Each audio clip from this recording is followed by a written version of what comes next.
Ni mururungano uria uratavanirio kirongoreria kumenereria thirikari ni kuruta watho wa kiumia kimwe wa guthama kuri family Makiria wa 500 mwena wa Kendong, Naivasha, kaunti-ini ya Naikuru niguo kuhe mweke uthondeki wa thitima. Igitongorio ni mwaria wacio Justus Okeno, family ici ciugite ni kieha kuona thirikari kimarutira watho uyu itari iramoneria hari kwamba guthamira ona thengia wacio gukorwo iturite mugunda-ini ucio kuma ndemi na mathathi. Hiyo notice tunaomba serikali suspend kuanzia leo.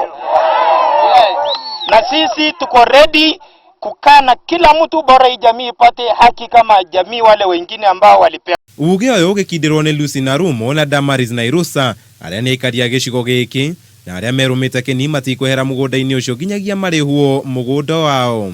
Saa hii mtoto akikuja jioni anakuuliza, "Mam, mumeambiwa nini?" Hata sijui kama wanasoma saa hizi. Ni kwa sababu gani wanakuja? Mtoto akikuja jioni anakuuliza, "Mam, mumeambiwa nini?" Kwa sababu wamesikia tunaondoshwa. Mimi najua hapo ndio papa yangu nakufa na wachia. Ndio mama na wachia. Kila kitu yote na wachua hapa. Na nasolia hii shida hapa, hakuna maji, hakuna chakula, hakuna nini.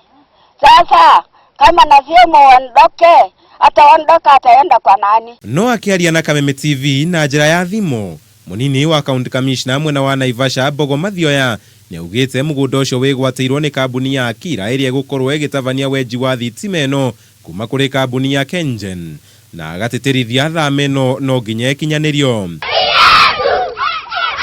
Handu-ini ha Kameme TV, njita kama wa Mwangi.